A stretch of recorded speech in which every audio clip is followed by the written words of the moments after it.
сәлеметсіздер ме балалар? Қазақ тілі сабағына қош келдіңіздер. Роботтар мен гибридтар әлемі тарауы бойынша 3-ші, 4-ші сабағымызды бастайық.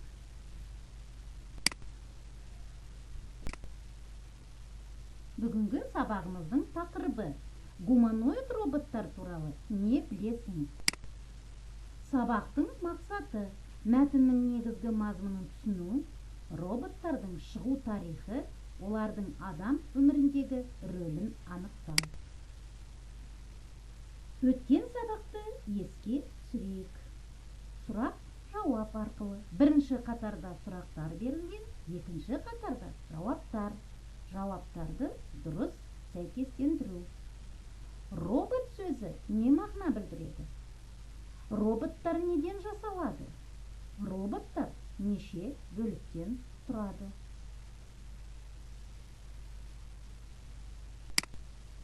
Робот сөзі не мағына білдіреді? Робот сөзі еріксіз еңбек деген мағынаны білдіреді. Роботтар неден жасалады? Көбінесе металдар мен пластиктерден жасалады. Роботтар неше бөліктен тұрады? Роботтар 3 бөліктен тұрады. Бақылаушы, механикалық бөлшектер, тетіктер. Өте жақсы балалар. Енді сабағымыздың жаңа сөздермен танысайық. Иелену, иелену, завладеть. Ишара, ишара, жест.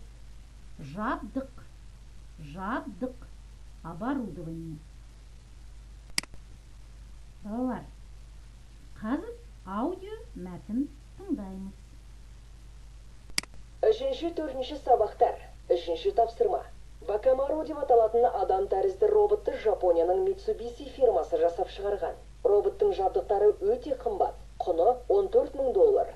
Вакамару роботтары 2005 жылдан бастап сатыла бастады. Олар адамдарды бет-әлпетіне қарай ажыратып, кейбір сөздерді ым-ишараны түсінеді, ғимараттарды бақылайды.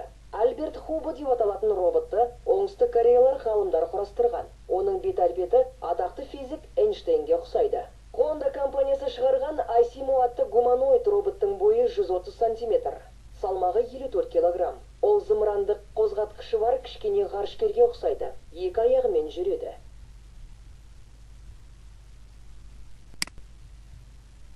Тыңдаған мәтін бойынша сұрақтарға жауап береміз. Вакамару қандай робот? Вакамару роботы қанша тұрады? Ол Қытайда жасалған ба? Асимо роботының бет-әлпеті Эйнштейнге ұқсай ма? Вакамару роботы қандай робот? Адам тәрізді робот. Вакамару роботы қанша тұрады? Роботтың құны $14,000. Ол Қытайда жасалған ба? Жоқ, ол Жапонияда жасалған. Асимо роботының бет-әлпеті Эйнштейнге ұқсай ма? Иә, оның бет-әлпеті атақты физик Эйнштейнге ұқсайды. Жарайсыңдар балалар, өте жақсы.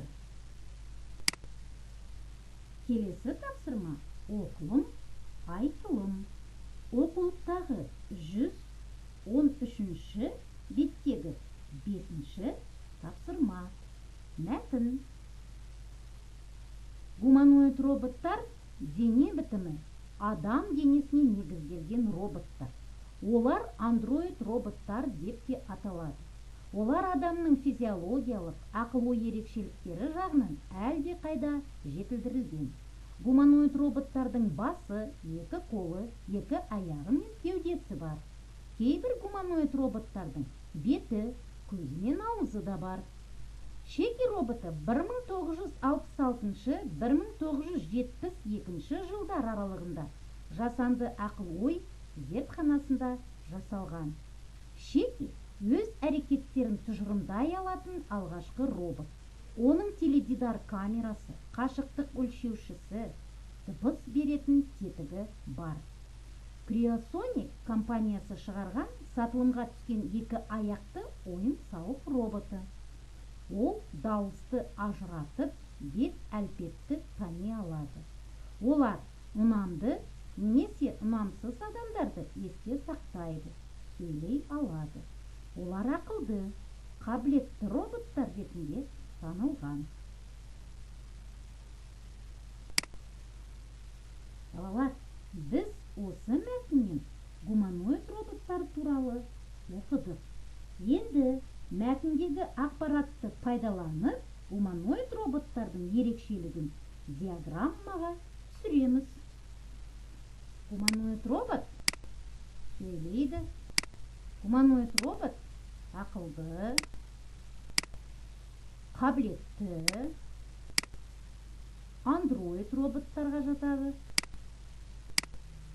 Басы, 2 қолы, 2 аяғы, кеудесі бар. Дауысты ажыратады. Жақсы балалар, өте жақсы.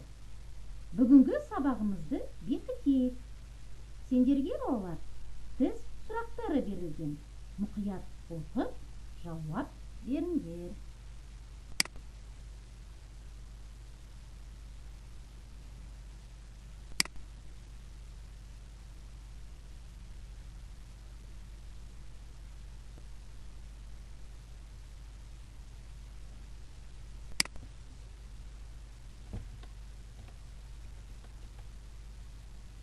Бірінші сұрақ. Робот сөзі қай тілден шыққан? Әрине балалар. Робот сөзі чех тілден шыққан.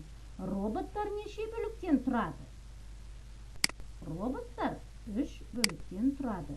Вакамару роботы қайда жасалған? Вакамару роботы Жапонияда жасалған. Жасанды ақыл-ой зертханасында жасалған робот. Шеки роботы.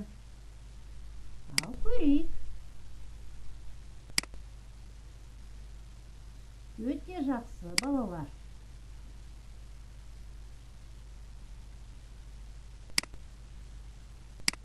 Сабағымыз аяқталды.